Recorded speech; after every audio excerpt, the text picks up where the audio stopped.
My lawyer says I should stop posting about this online. But what else am I supposed to do at 3 in the morning when sleep won't come and the walls of this efficiency apartment feel like they're closing in? Besides, what's left to lose? The house is gone. The cars are gone. My reputation is in tatters. Might as well tell the truth about how I destroyed everything with one stupid sentence that I can never take back. 4 months have passed since the night I said those words to Brian. 4 months since I watched something die in his eyes. Something that had been there for 8 years of marriage and would never come back. 4 months since he walked out of our bedroom in Tulsa and never returned. Not to pack his things, not to talk, not even to serve me divorce papers. He had someone else do that. I'm living in Oklahoma City now, if you can call this living. 520 square feet on the wrong side of town. Bars on the windows, neighbors who fight at all hours. The mattress on the floor came from a thrift store. I eat standing at the counter because I don't own a table. This is what happens when you throw away a man who gave you everything for a joke that wasn't funny. It started the way these things always start, with boredom dressed up as something else. Brian and I had been together since college. We met junior year at Oklahoma State, one of those meant-to-be stories that made other people roll their eyes. He was studying engineering. I was in communications. He was steady and reliable. I was spontaneous and fun. We balanced each other out, everyone said. What they meant was he grounded me when I got too wild, and I loosened him up when he got too serious. We got married 2 years after graduation. Bought a house in Tulsa when we were 27. Nice neighborhood, good schools for the kids we were planning to have. Brian worked for an aerospace company, designing parts for military aircraft. I did social media marketing for local businesses. Together, we made about $140,000 a year. More than enough for the life we were building. The cracks started showing about 2 years ago. Not big dramatic cracks, just tiny fissures that you could ignore if you tried hard enough. Brian would come home from work and want to talk about his day, and I'd realize I'd stopped listening somewhere between the technical specifications and safety protocols. We'd go to dinner and sit in silence, not angry silence, but the silence of people who'd run out of things to say. He'd gained weight since college. Not a lot, maybe 25 pounds, but enough that his shirts pulled a little at the buttons. He'd stopped playing basketball on weekends, said his knees hurt. Started going to bed at 9:30 because he had to be up at 5 for work. I'd stay up scrolling through Instagram, watching other people's lives look more interesting than mine. My friend Kayla was going through her own marriage problems. Her husband had cheated with his CrossFit coach. Such a cliché it was almost funny. And she was in full revenge mode. Started working out obsessively, posting thirst traps, dating anyone who showed interest. She looked amazing. She looked alive. "You need to spice things up," she told me over margaritas one night. "Men get comfortable and lazy. You have to remind them what they could lose." I laughed it off, but the idea stuck. Brian had gotten comfortable. We both had. When was the last time he'd looked at me like he couldn't wait to get me alone? When was the last time I'd wanted him to? I started small. New lingerie he barely noticed. Date nights that felt forced. I suggested we try new things in the bedroom, and he seemed confused. "I thought you were happy with our sex life," he said, genuinely puzzled. And I was, I guess. It was fine. Everything with Brian was fine. Fine was the problem. The week before everything ended, I'd been particularly restless. Kayla had introduced me to her divorce support group, really just bitter women drinking wine and comparing whose ex was worse. They talked about affairs like achievements, about destroying marriages like it was a sport. "The look on his face when he caught me," one woman laughed, describing her husband finding her in their bed with his best friend. "Priceless. He actually cried." They all laughed. I laughed too, but it felt wrong in my mouth. The fight that ended everything started over something ridiculous. Brian had promised to fix the garage door opener for weeks. Every day I'd ask. Every day he'd say tomorrow. It wasn't about the garage door, of course. It was about feeling invisible in my own marriage, like I was just another item on his to-do list that kept getting pushed down. That Saturday started badly. Brian had gotten up early to help his parents move furniture, came home exhausted and covered in sweat. I'd spent the day getting my hair done, shopping for a dress that cost $300 I'd hidden from our joint account. When he walked in, tired and dirty, I felt a flash of disgust I'd never felt before. "You smell," I said. "Sorry, Mom had us moving her piano. I'll shower." "After you fix the garage door?" He sighed. "Sarah, I'm exhausted." "Can it wait until tomorrow?" "Tomorrow. Always tomorrow." I opened a bottle of wine while he showered, drank half of it before he came back out. The new dress hung on the bedroom door, price tag carefully removed. $300 at Nordstrom, charged to a credit card he didn't know about. By dinner, I'd finished the first bottle and opened a second. Brian made his famous spaghetti carbonara, the dish he'd cooked for our first date in his tiny college apartment. He'd been so nervous he'd nearly burned the pancetta. Now he moved through our kitchen with practiced ease, still in his old Oklahoma State t-shirt, humming some song I didn't recognize. "Remember when you first made this for me?" he asked, plating the food. "You said it was the best thing you'd ever eaten." "That was a long time ago." His face fell slightly, but he recovered. "Well, I've improved the recipe since then." We ate in relative silence, him trying to make conversation about his parents' new condo, me giving one-word answers while scrolling through Instagram. Kayla had posted another gym selfie, #NewLifeNewMe, and #UpgradeYourself. Her ex had commented with the crying emoji. She'd responded with the laughing one. After dinner, Brian settled into the couch with his documentary, some series about military aircraft he'd been watching for weeks. I went to put on the new dress, applied makeup like I was going somewhere special instead of my own living room. When I came back out, he didn't even look up. I stood in front of the TV in the new dress I'd bought specifically to get his attention. It was tighter than things I usually wore, shorter too. The kind of dress Kayla would wear to her Reclaiming My Power nights out. "Did you fix the garage door?" He paused the show, looking confused by my tone. "I'll do it tomorrow." "Come sit, this is really interesting. They're explaining how the B-52 bomber changed aerial warfare." "I don't care about bombers." "Okay." He looked hurt. "We can watch something else." "I don't want to watch anything."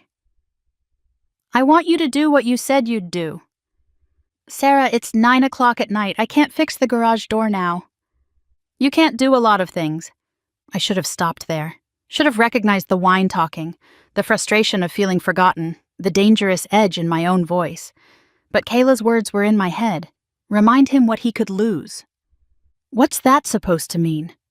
His voice was careful, the way it got when he sensed a fight coming. "Nothing. Forget it. Go back to your planes." "No, tell me what you mean." The words came out before I could stop them. Cruel words dressed up as a joke, the kind of thing you might say to girlfriends over drinks, but never to the person you're supposed to love. "I mean, maybe I should find a real man to fix things around here. Someone who actually notices when I dress up. Someone who doesn't need a documentary to get excited." I laughed, sharp and mean. "Maybe you should sit in the corner and watch me get railed by someone who can actually satisfy a woman. Might learn something." The silence that followed was the loudest thing I'd ever heard. Brian stared at me like I was a stranger who'd broken into his house. His face went through several expressions: shock, hurt, something that might have been disgust, before settling on absolutely blank. "What did you just say to me?" The wine fog cleared instantly. "I was joking." "Brian, I didn't mean." "You want me to watch you with another man?" His voice was quiet, controlled in a way that scared me more than yelling would have. "You think I'm so pathetic that I should sit in a corner while my wife—" He couldn't even finish the sentence. "It was a stupid joke, I'm sorry, I've had too much wine." He stood up slowly, like an old man with aching joints. 8 years. 8 years I've loved you, taken care of you, built a life with you. And this is what you think of me? I don't think that. I was just frustrated about the garage door and... The garage door? He laughed, but there was no humor in it. You just told me I'm not man enough to satisfy you because I didn't fix the garage door fast enough. That's not what I meant. Then what did you mean, Sarah? Explain to me what you meant when you said you want to fuck another man while I watch. Help me understand the joke. I couldn't. Because there was no joke, not really. Just cruelty wrapped in wine and boredom and the stupid idea that I could hurt him into paying attention to me again. He walked to our bedroom and came back with his keys and wallet. No overnight bag, no dramatics, just the essentials. Where are you going? I don't know. Away from you. Brian, please. Let's talk about this. He stopped at the door, turned back to look at me one last time. I've spent 8 years thinking I was lucky to have you. That I outkicked my coverage, got the beautiful, fun girl who could have had anyone. I did everything I could to make you happy, and this whole time you've been looking at me like I'm some pathetic loser who can't satisfy you. That's not true. It is true. You just said it, and the worst part is, you thought it was funny. You thought humiliating me was a joke. He left. I heard his truck start, heard him back out of the driveway with the broken garage door I'd nagged him about. I waited for him to come back. An hour, then 2. I called, but he didn't answer. Texted apologies that showed as read but got no response. The couple upstairs was at it again that night, Brandon and his girlfriend whose name I never learned. You're pathetic, she screamed.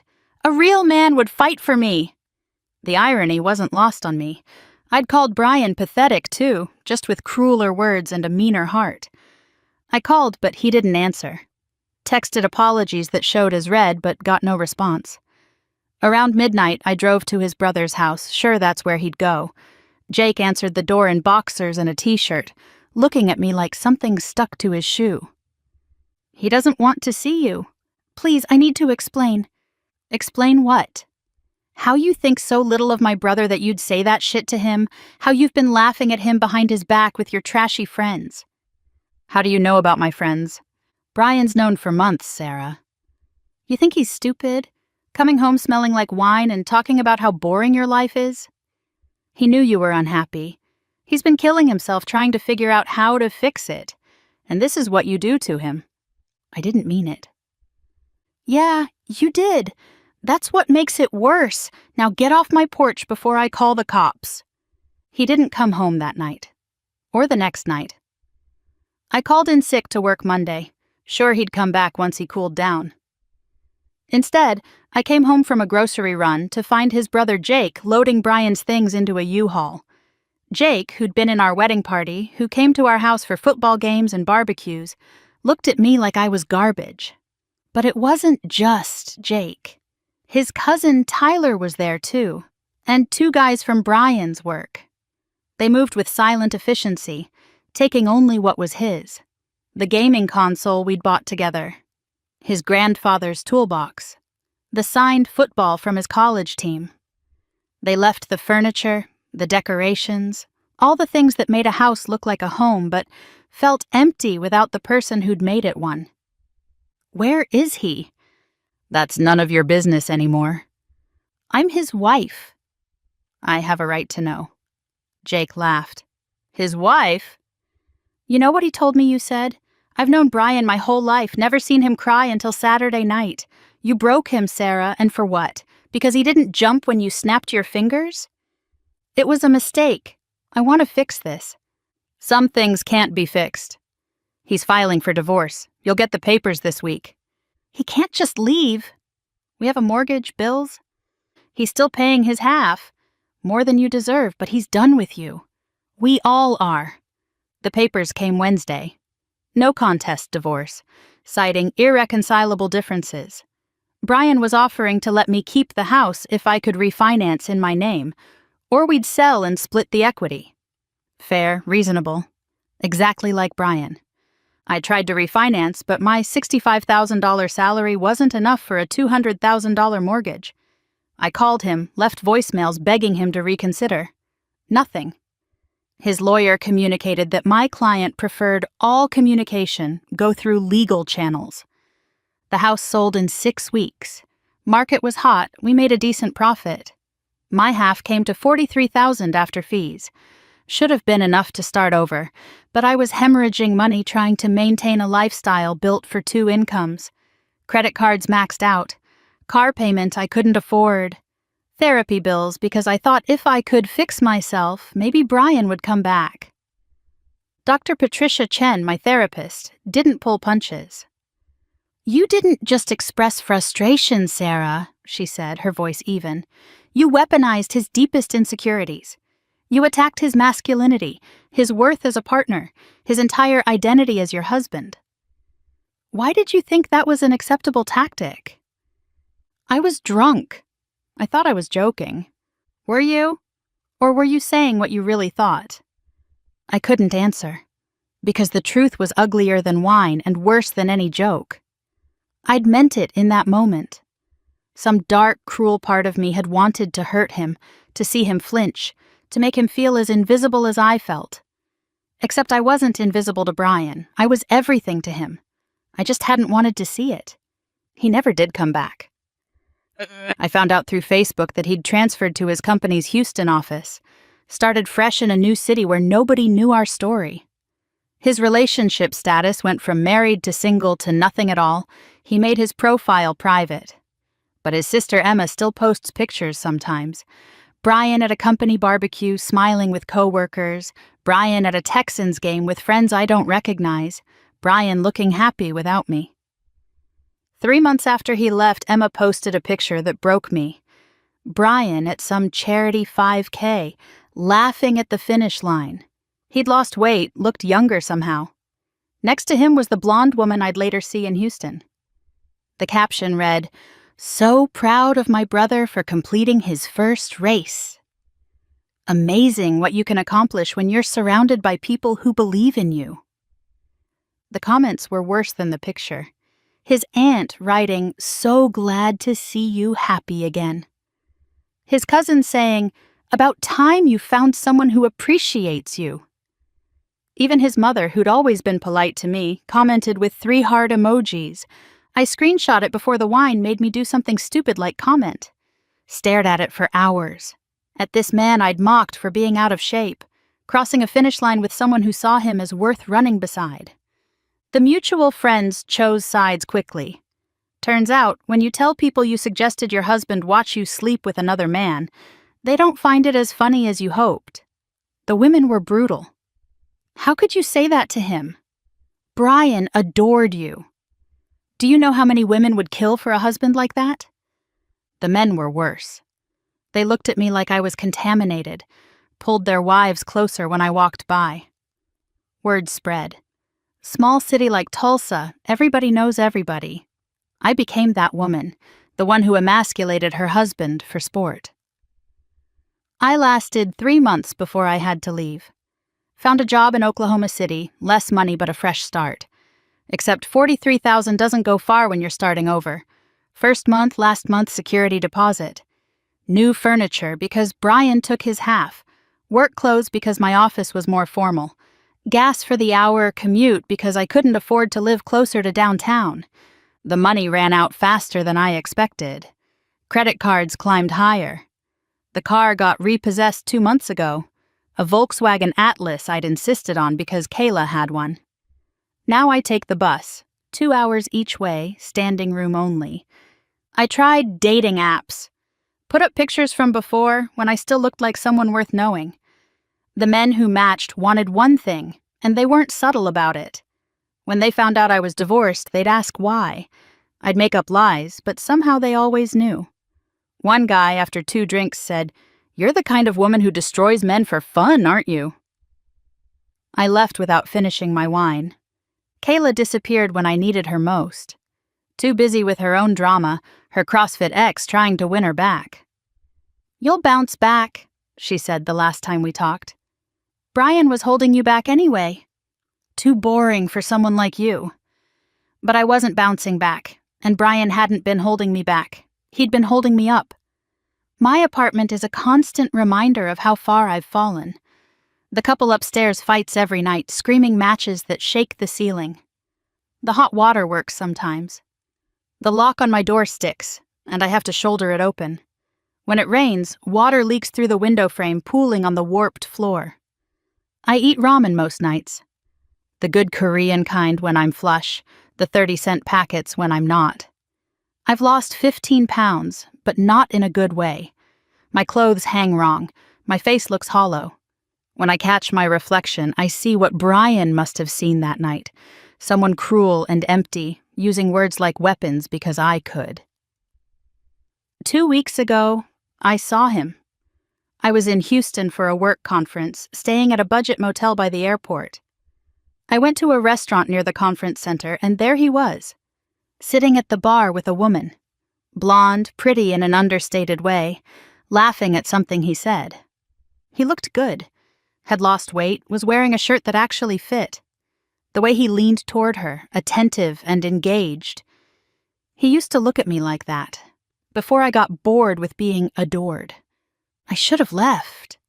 Should have run before he saw me. But I stood frozen, watching my husband, ex-husband, be happy with someone else. She touched his arm, and he smiled. Not his polite smile or his tired smile, but the real one that crinkled his eyes. Then she said something that made him laugh, really laugh, throwing his head back the way he used to when we were young, and everything was funny. She was showing him something on her phone, and he leaned in close, interested in whatever story she was telling. The casual intimacy of it, the ease between them, was like watching the life I threw away playing out with someone else in my role. He must have felt me staring because he turned. Our eyes met across the restaurant. For a second, I thought he might acknowledge me. 8 years of history had to count for something. His expression went through several changes. Recognition, something that might have been pain. Then, worst of all, indifference, like I was a stranger who looked vaguely familiar but not worth the effort of placing. He leaned over to the blonde woman, whispered something. She glanced my way, not unkindly, just curious.